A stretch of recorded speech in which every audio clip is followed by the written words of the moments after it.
Hello students, welcome to Unimonks. मेरा नाम हीना है and I am your political science and legal awareness expert.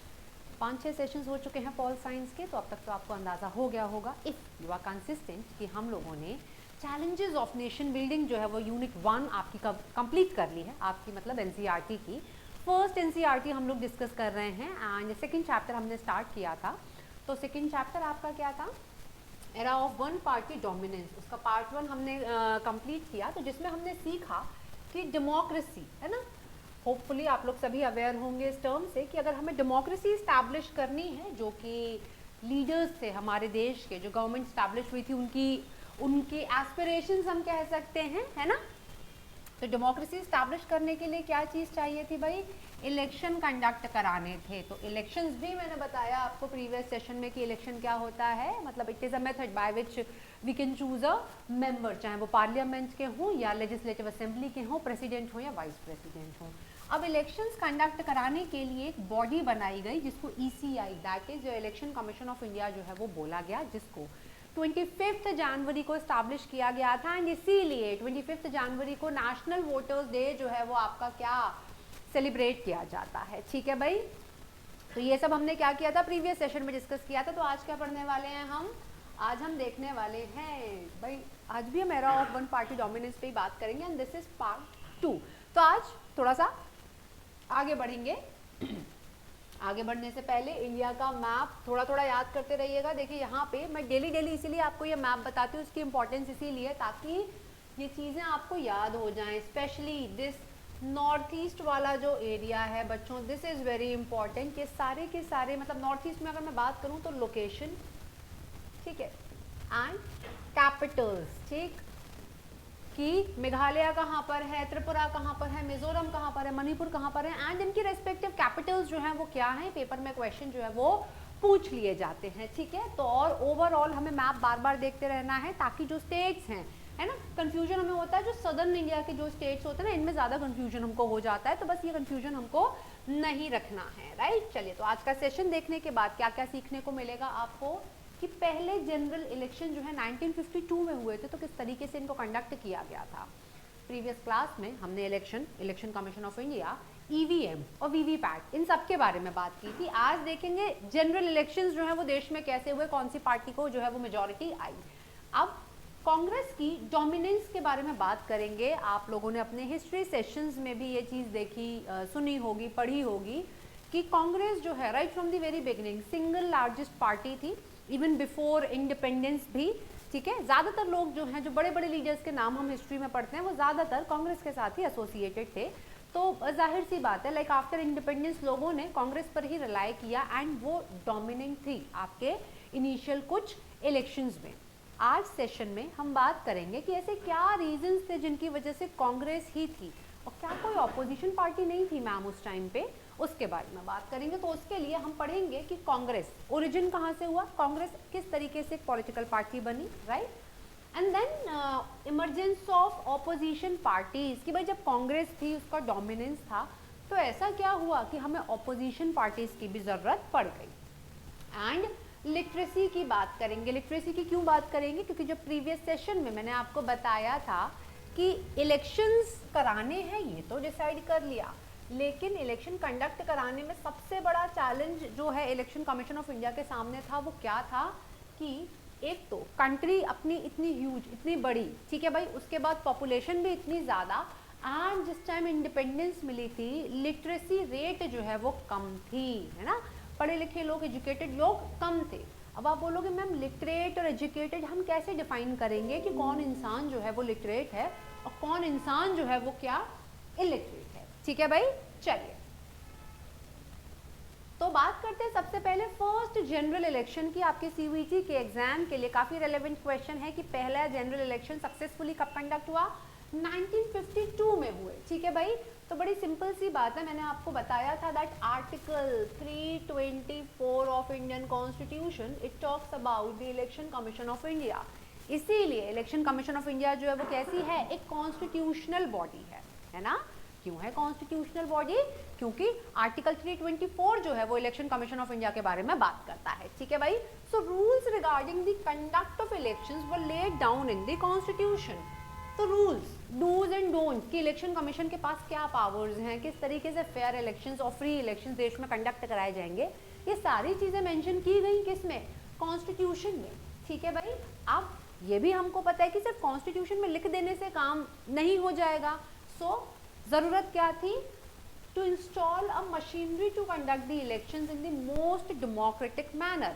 Again democracy is for the people by the people. ठीक है भाई, तो हमें क्या मशीनरी की जरूरत थी, तो मशीनरी कहाँ से आई, the election commission of India was set up in January 1950, to be very specific on 25 of January, 25 जनवरी को election commission of India, Bharat निर्वाचन आयोग को स्टैब्लिश किया गया कि भाई हमने एक ऑफिस बना दिया, अब दिस इज योर रिस्पॉन्सिबिलिटी कि देश में क्या इलेक्शंस जो हैं वो कैसे होंगे। ठीक है, अब तो मैंने आपको प्रीवियस क्लास में बताया था that Sukumar Sen was appointed as the first election commissioner of India.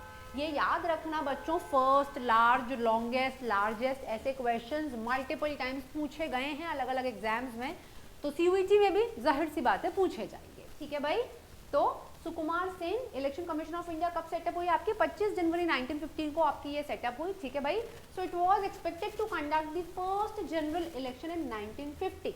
अब देखो कहानी में ट्विस्ट, मैम आपने अभी बोला हेडिंग क्या है, फर्स्ट जनरल इलेक्शन 1952 में हुए, लेकिन जब इलेक्शन कमीशन ऑफ इंडिया जो है 1950 में उसको एस्टैब्लिश कर दिया गया था, तो 50 में इलेक्शन क्यों नहीं करवाए उनने, एक्सपेक्टेड तो यही था, नहीं हो पाया। क्यों, क्योंकि इजी टास्क नहीं था भाई, इंडिया जैसे देश में, इतना बड़ा देश है हमारा और काफ़ी सारे चैलेंजेस वैसे ही थे, है ना, आफ्टर इंडिपेंडेंस।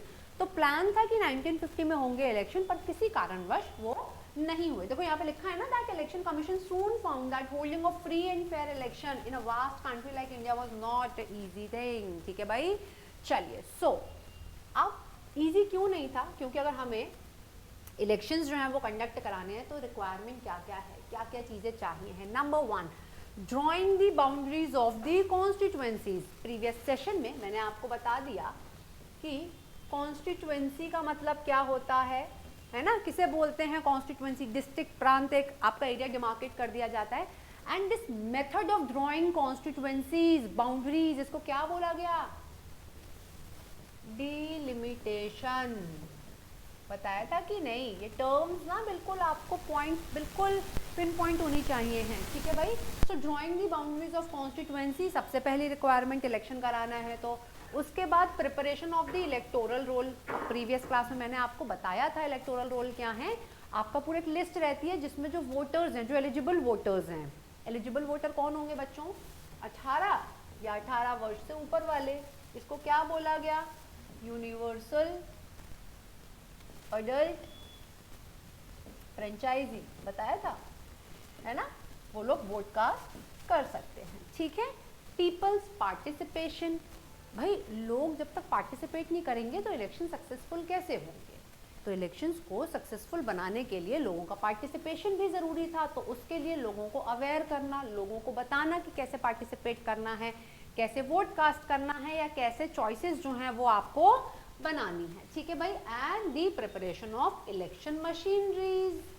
ऑफिस बना देने से नहीं होता ना, इतने सारे लोगों की ज़रूरत पड़ेगी, उनको ट्रेनिंग देनी, उनको बताना कि काम जो है वो किस तरीके से किया जाएगा, तो ये सारी की सारी रिस्पॉन्सिबिलिटी किसकी थी, आपकी इलेक्शन कमीशन ऑफ इंडिया की थी। तो इलेक्शन कमीशन ने यही बोला कि भाई ये तो हरक्यूलियन टास्क जैसा हो गया ना, इतना वास्ट देश है हमारा, इतनी वास्ट कंट्री है, तो ये ईजी नहीं है। सो दैट इज़ वाई इतना टाइम लग गया कि 1950 में जो इलेक्शन प्लान थे वो कब हुए, 1952 में हुए।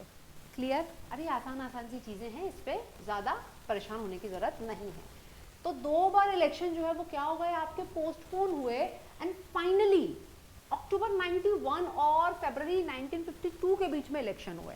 पर मैम इनको मेजॉरिटी, जब भी आप बात करोगे, मतलब कभी क्वेश्चन में भी देखोगे या अपने एनसीईआरटी में भी देखोगे, तो उसको क्या बोला जाता है, इलेक्शन ऑफ 1952 बोला जाता है। पर ऐसा क्यों, क्योंकि जो मेजॉरिटी इलेक्शन थे, है ना, मतलब देश के ज़्यादातर हिस्से में जो इलेक्शंस हुए थे ना वो 1952 में हुए थे, इसीलिए इसको फेमस, मतलब फेमसली क्या बोला जाता है, election of 1952, because the election in the most part of India was conducted in January 1952, Jan और Feb में। ठीक है, क्लियर इतना। अब देखो अब ये जो पहली, देखो मैंने बोला ना, जो पहली चीज़ होती है ना उसका एक्साइटमेंट ही अलग होता है। जब पहला CUET एग्जाम हुआ तो सबको लगा ना अरे पता नहीं क्या होगा कैसे होगा, जब पहली कट ऑफ लिस्ट आती है तो बहुत एक्साइटमेंट होता है कि कट ऑफ कितना गया कितना नहीं गया, फर्स्ट स्टूडेंट जिसका सिलेक्शन हुआ, लास्ट जिसका एडमिशन हुआ, है ना, और फर्स्ट डे जो कॉलेज का होता है वो भी अपने आप में बहुत स्पेशल होता है। तो उसी तरीके से the first general election of India became a landmark due to क्यों, competitiveness, encouraging participation, fair results, and proved its critics wrong not to hold election in conditions of poverty। अब देखो इतनी सारी चीज़ें सुपर सक्सेसफुल हुए आपके जो first general elections थे। क्यों? क्योंकि देश में पहली बार इलेक्शन हो रहे थे तो सारे के सारे लोग, मतलब इंडिपेंडेंट इंडिया में पहली बार इलेक्शन हो रहे थे तो सारे के सारे लोग क्या थे, सुपर एक्साइटेड थे। तो भाई कंपटीशन भी बहुत ज़बरदस्त हुआ और लोगों ने बढ़ चढ़ के पार्टिसिपेट किया, क्योंकि भाई इतने साल अंग्रेज़ों के रूल के अंडर रहने की आदत पड़ गई थी, एकदम से फ्रीडम मिला तो लोग भी बिल्कुल उनमें पूरे एंथुजियाज्म और पूरी जील के साथ उन्होंने पार्टिसिपेट किया। एंड ये जो इलेक्शन आपका हुआ इसने उन लोगों को गलत साबित कर दिया जो ये बोल रहे थे कि भाई इतनी गरीबी है देश में, इलिटरेसी है देश में, है ना, इतना बड़ा देश है, कैसे इलेक्शन कंडक्ट कराओगे, पर कंडक्ट हुए इलेक्शन। ठीक है भाई, तो सुपर सक्सेसफुल थे, ये आपको ध्यान रखना। अब बात करते हैं इनिशियली 3 जो इलेक्शन हुए मेजर 52, 57 और 62 में, है ना, 5-5 साल के बाद, उसमें कांग्रेस की डोमिनेंस रही पहले 3 इलेक्शन में। ठीक है, क्यों रही इस पे भी हम बात करेंगे, कांग्रेस के बारे में सब जानते हैं। ठीक है भाई, तो Congress dominated the first 3 election. क्यों? क्योंकि मैंने क्या बोला आपको, इंडिपेंडेंस स्ट्रगल के जो मेन लीडर्स थे, है ना, जिनको पूरा देश जानता था, जिन्होंने एक्चुअली ग्राउंड पे काम किया था, जो लीडर्स लोगों से जुड़े हुए थे, वो सारे के सारे कांग्रेस के साथ एसोसिएटेड थे, जैसे कि जवाहरलाल नेहरू, सी राजगोपालचारी, वल्लभ भाई पटेल। इनको ये वो नाम थे जिनको कॉमन जनता जानती थी, है ना, तो सारे लोग इनको जानते थे भाई। इसीलिए ये जिस पार्टी से जुड़े, ऑटोमेटिक सी बात है भाई, उसका सुपर सक्सेसफुल होना तो बनता है ना।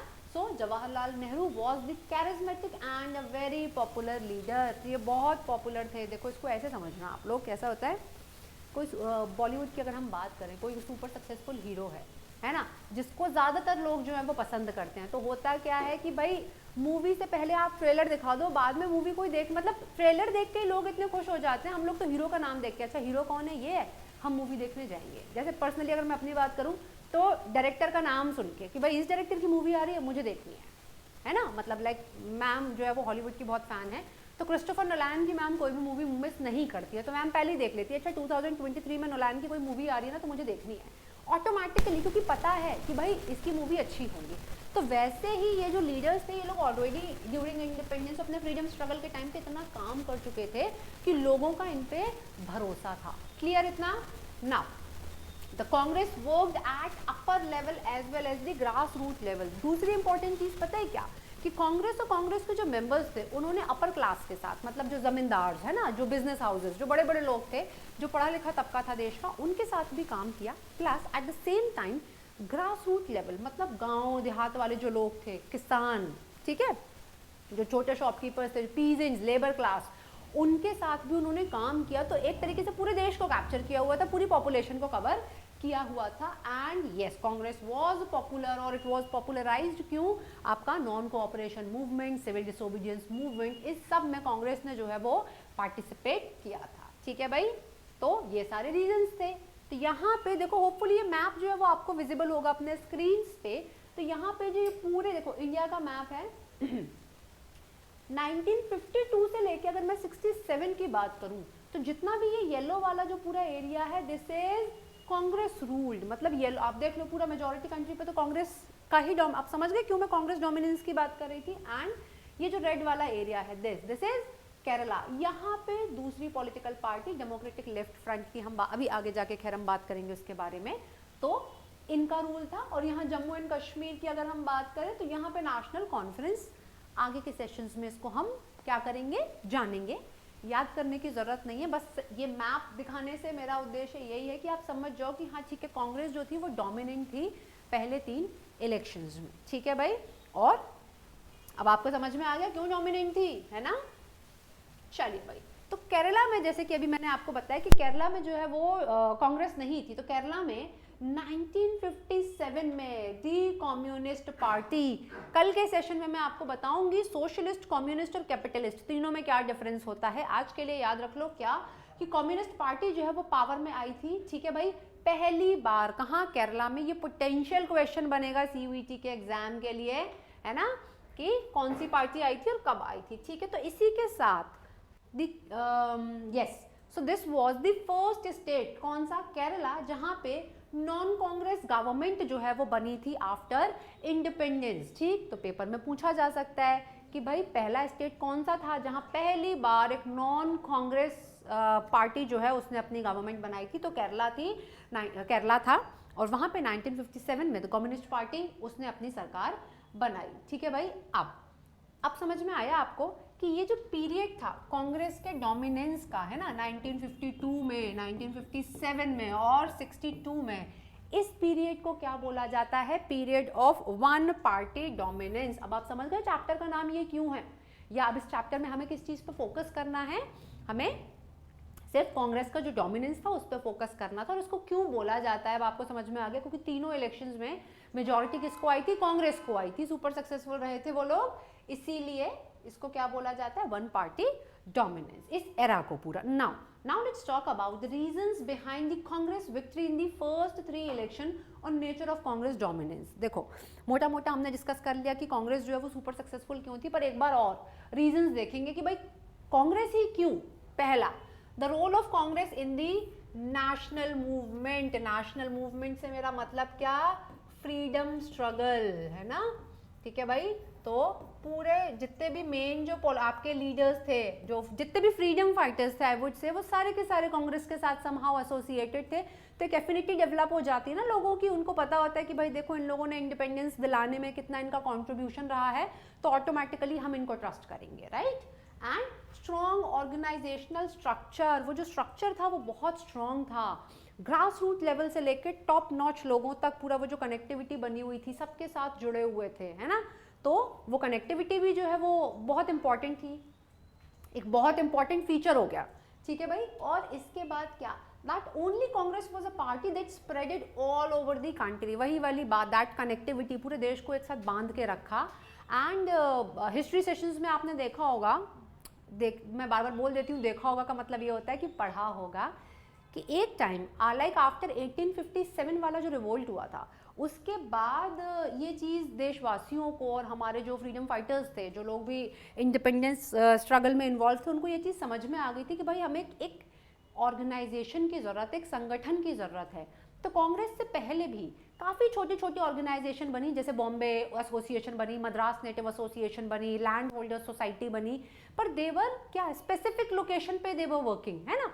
तो ऐसी एक ऑर्गेनाइजेशन की जरूरत थी जो जिसको हम नेशनल ऑर्गेनाइजेशन बोले, जो पूरे देश को एक साथ लाके क्या एक प्लेटफॉर्म पे खड़ा करे। कांग्रेस ने वो काम किया, ठीक है भाई। तो इनिशियली कांग्रेस जो है वो इकलौती ऐसी ऑर्गेनाइजेशन थी जो कि पूरे देश के लिए आपका काम कर रही थी। And obviously the charismatic leadership of Nehru, है ना, मैंने आपको बताया कि जवाहरलाल नेहरू जो है उनकी लीडरशिप, और उनके अलावा बाकी जो पॉलिटिकल लीडर्स थे जो काम कर रहे थे, जैसे वल्लभ भाई पटेल एंड सी राजगोपालाचारी, ठीक है भाई। नॉन कांग्रेस पॉलिटिकल पार्टीज क्या कर रही थी उस टाइम तक, दे वर नॉट यूनाइटेड। मैंने बोला ना वो लोग एरिया स्पेसिफिक होकर काम कर रही थी, अपने अपने एरिया में उनका इन्फ्लुएंस था, पूरे देश में इन्फ्लुएंस नहीं था। तो वो यूनिटी दैट वाज लैकिंग, ठीक है भाई। तो वो किसके पास थी, कांग्रेस के पास थी, तो वो कांग्रेस का प्लस पॉइंट हो गई, इसीलिए कांग्रेस जो है वो डोमिनेंट रही, right. Now let's talk about Congress, थोड़ा सा जान लेते हैं कांग्रेस के बारे में भाई। ओल्डेस्ट पॉलिटिकल पार्टी है, इसके बारे में देख लेते हैं। इट वाज फॉर्म्ड इन 1885, दो आपने ये अपने हिस्ट्री सेशंस में पढ़ा होगा, एज अ प्रेशर ग्रुप। अब प्रेशर ग्रुप क्या होता है मैम, जब भी कोई वर्ड किसका कोई मीनिंग समझ में ना आए ना, उसको तोड़ तोड़ के पढ़ लो। प्रेशर मैम जो एग्जाम से पहले हमारे ऊपर आ जाता है, ग्रुप जो हम घर से तो ये बोल के जाते हैं कि ग्रुप स्टडी करेंगे और करते हैं नहीं, समझ गए। तो प्रेशर ग्रुप एक ऐसा ग्रुप जो प्रेशर बनाने का काम करे, है ना। कभी कभी होता है ना कि ये लेक्चर अटेंड नहीं करना है, तो 4-5 अपने दोस्त वोस्त मिलके जाते हैं कि मैम प्लीज़, मैम आज क्लास नहीं करनी है, मैम प्लीज़, है ना।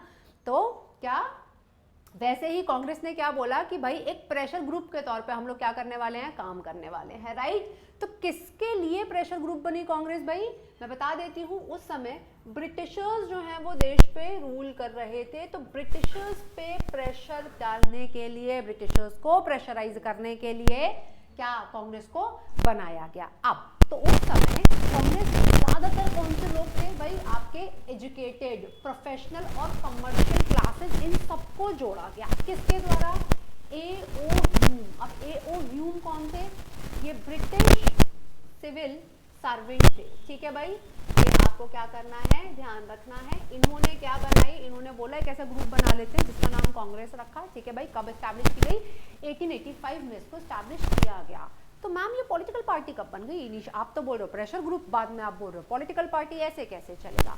तो जैसे जैसे आपका फ्रीडम स्ट्रगल आगे बढ़ा, non cooperation movement, civil disobedience movement है ना, तो काफी सारे लोग कांग्रेस के साथ जुड़ते गए। एंड यहाँ पे सेंचुरी की स्पेलिंग गलत हो गई, तो 20th सेंचुरी के अराउंड जो है ये मास पॉलिटिकल पार्टी बन गई, बड़ी पॉलिटिकल पार्टी बन गई, ठीक है भाई।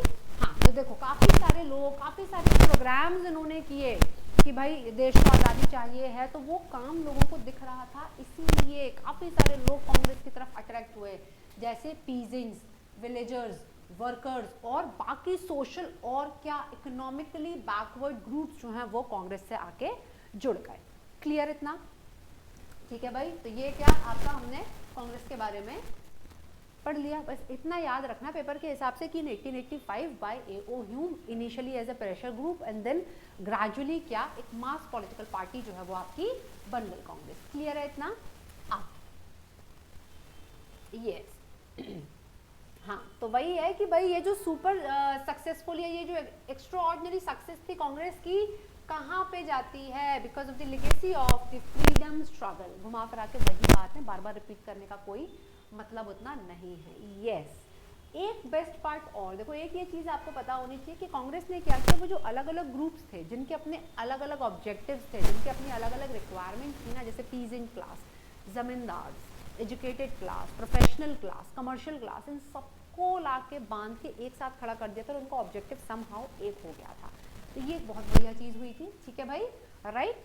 सो जब तक हमको इंडिपेंडेंस मिली ना, तो बोलते हैं जैसे रेनबो हो गया, रेनबो में क्या होते हैं, काफ़ी सारे कलर्स होते हैं ना, तो कांग्रेस जो है वो रेनबो जैसी हो गई थी कि भाई इंडिया की वो जो डाइवर्सिटी थी ना, समहाउ कांग्रेस उसको रिप्रेजेंट कर रही थी, ठीक है भाई, कि in terms of caste, creed, religion, है ना, जेंडर, लैंग्वेजेस, पूरी वैरायटी की, पूरी डाइवर्सिटी की चैप्टर 1 के पार्ट 1 में हमने बात की थी कि उसको हमको मेंटेन करना है, और डाइवर्सिटी को मेंटेन करना है और यूनिटी को भी मेंटेन करना है। समहाउ कांग्रेस जो है वही रिप्रेजेंट कर रही थी, ठीक है भाई।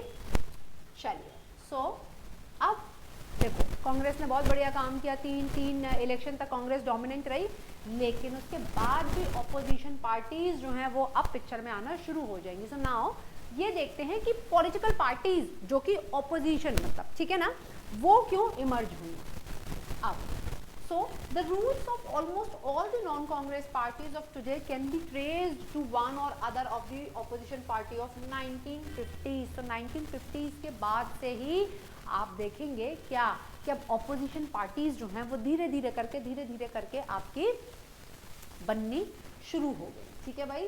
तो यहाँ पे अब ऑपोजिशन देखो, नाम से समझ में आना चाहिए, ऑपोजिशन मतलब क्या होता है कि जो मेन पॉलिटिकल पार्टी है, जो गवर्नमेंट है, उसका अपोज ही करेंगे। तो शुरुआत कैसे हुई, by the criticism and the practices of the Congress party, कि भाई कांग्रेस को क्रिटिसाइज करके, कांग्रेस के काम करने के तरीके को क्रिटिसाइज करके क्या हुई भाई, शुरुआत हुई किसकी, ऑपोजिशन पार्टीज की, कि भाई कांग्रेस ने ये काम गलत किया, वो काम गलत किया, आपने ऐसे नहीं किया, आपने ये काम ऐसे कर दिया, हम इसको अलग तरीके से करेंगे, इस तरीके से ये डेवलप हुई धीरे धीरे करके, ठीक है भाई। एंड देखो ऑपोजिशन का होना भी बहुत ज़रूरी है। अब आप लोग बोलोगे मैम ऑपोजिशन पार्टी की ज़रूरत क्यों पड़ी, जैसे आज भी सरकार काम करती है तो ऑपोजिशन पार्टीज बैठती है ना, तो गवर्नमेंट कोई पॉलिसी लेके आती है, कोई बिल लेके आती है, तो वो लोग अपोज करती हैं, तो ये बहुत ज़रूरी है। ऑपोजिशन क्या करती है, वो लूप होल्स बताती है सरकार के काम करने के तरीके में। तो यहाँ पे भी this kept the ruling party under check. भाई चेक बहुत ज़रूरी है ना। अब आप लोगों ने एग्जाम लिख दिया उसको एवेल्युएट ही नहीं किया जाएगा, उसको चेक ही नहीं किया जाएगा, तो क्या मतलब रहा एग्जाम लिखने का, है ना। तो इसीलिए ऑपोजिशन पार्टीज जो है वो जो क्रिटिसिज्म करते थे, जो क्रिटिसाइज करते थे पॉलिसीज़ को, प्रैक्टिसेस को, वो बहुत ज़रूरी था। क्यों? ताकि चेक रखा जा सके किसके ऊपर, पॉलिटिकल पार्टीज़ के ऊपर, ताकि क्या जो पावर है ना उसका बैलेंस बना रहे, ठीक है। और ऐसे बोलते हैं ना कि अब्यूज ऑफ पावर, उसका मिसयूज ना किया जा पाए, राइट। चलिए भाई ना अब बात करते हैं आज का लास्ट टॉपिक की, जो कि है लिटरेसी। तो देखो यहाँ तक तो होपफुली क्लियर होगा, और इसमें कुछ ना बहुत ज़्यादा ऐसे देखो याद करने की ज़रूरत नहीं है। एंड अगर पेपर के हिसाब से मैं आपको बताऊँ तो क्वेश्चन ये बनेगा कि कांग्रेस कब इस्टेब्लिश हुई थी, किसने इस्टेब्लिश की, पहला इलेक्शन कब हुआ, ठीक है, या पहली नॉन कांग्रेस गवर्नमेंट जो है वो कहाँ फॉर्म हुई। तो जो चीज़ें भी रेड कलर से हाईलाइटेड है ना, बस वो आपको क्या करनी है, याद रखनी है, ठीक है भाई बच्चों। चलिए, सो लिटरेसी की अगर हम बात करें तो लिटरेट किसको बोला जाता है, साक्षरता बोला जाता है, मतलब लिटरेसी को साक्षरता बोला जाता है, साक्षर बोला जाता है लिटरेट इंसान को। So the ability to read and write, कोई भी इंसान जो पढ़ सकता है और लिख सकता है उसको हम लिटरेट बोलते हैं, ठीक है भाई। So for the purpose of census 2011 जनगणना होती है ना, काउंटिंग होती है लोगों की। तो जब 2011 वाला जो सेंसस हुआ था उसमें डिफाइन किया गया था एक लिटरेट इंसान को। तो वो definition is important, that a person aged 7 and above, 7 साल या 7 साल से ऊपर का कोई भी इंसान, who can both read and right, जो कि क्या पढ़ भी सकता है और लिख भी सकता है, with understanding in any language is treated as literate. आपको क्या याद रखना है, अगर सेंसस 2011 की डेफिनेशन की बात की जाएगी तो 7 या 7 वर्ष से ऊपर का कोई भी इंसान जो पढ़ सकता है और लिख सकता है उसको क्या, लिटरेट बोला जाएगा, ठीक है भाई। अब a person who can only read but can not right is not literate, ऐसा कोई भी इंसान जो सिर्फ पढ़ सकता है और लिख नहीं सकता है उसे लिटरेट नहीं माना जाएगा, ठीक है भाई। तो सेंसस 2011। अब 1991 से पहले जो सेंसस हुए थे वहाँ पे ये जो 7 इयर्स है ना, इसको 5 इयर्स रखा गया था, ठीक है। तो तब तक क्या कंसीडर करते थे, that below 5 years of age were necessarily treated as illiterate. तो 1991 से पहले भाई जो भी 5 साल से एज से कम के जो बच्चे होते थे उनको क्या आपका इलिटरेट कंसीडर किया गया। ये याद रख लेना, 7 साल कब कंसीडर किया गया, 5 साल कब कंसीडर किया गया, और सिर्फ लिखना या सिर्फ पढ़ना या दोनों, ये बस पता है मल्टीपल चॉइस क्वेश्चन में यही टीचर जो है वो घुमा देता है, कुछ बहुत ऐसे आउट ऑफ द बॉक्स जाके क्वेश्चन जो है वो फ्रेम नहीं किए जाते हैं, ठीक है भाई। सो लिटरेसी क्लियर हो गई, ये डेफिनेशंस हैं, बस आपको ये याद रखनी है। तो आज हमने क्या, हमने फर्स्ट जनरल इलेक्शंस के बारे में हमने बात की, एंड कांग्रेस के डोमिनेंस के बारे में हमने बात की, फिर उसके बाद हमने कांग्रेस के बारे में बात की, एंड देन हमने लिटरेसी के बारे में बात की, ठीक है। देखो यहाँ पे सिर्फ यही जो डेफिनेशंस है ना बच्चों, ये इंपॉर्टेंट हैं, these you have to keep in your mind, ठीक है भाई। चलिए, तो इसी के साथ सेशन को वाइंड अप करेंगे, पर वाइंड अप करने से पहले आपको यूनिमॉन्क्स की यूट्यूब चैनल को सब्सक्राइब करना है। वहाँ पे जितने इंपॉर्टेंट अपडेट्स हैं, जो भी वीडियोज़ हैं, उनको लाइक भी करना है, शेयर कीजिए अपने फ्रेंड्स के साथ, सबका भला होना चाहिए भाई, है ना। एंड क्या करना है, कंसिस्टेंसी मेंटेन करनी है भाई। देखो बिना कंसिस्टेंसी के कोई भी एग्जाम क्वालिफाई नहीं होगा, तो पढ़ना है और जो पढ़ाया जा रहा है उसको रिवाइज करना है और डेली पढ़ना है, ठीक है, ताकि जैसे ही आपका एग्जाम पास में आए तो आपका पैनिक मोड जो है ना वो ऑन ना हो जाए, ठीक है। So thank you so much for watching this video, bye bye, take care, thank you.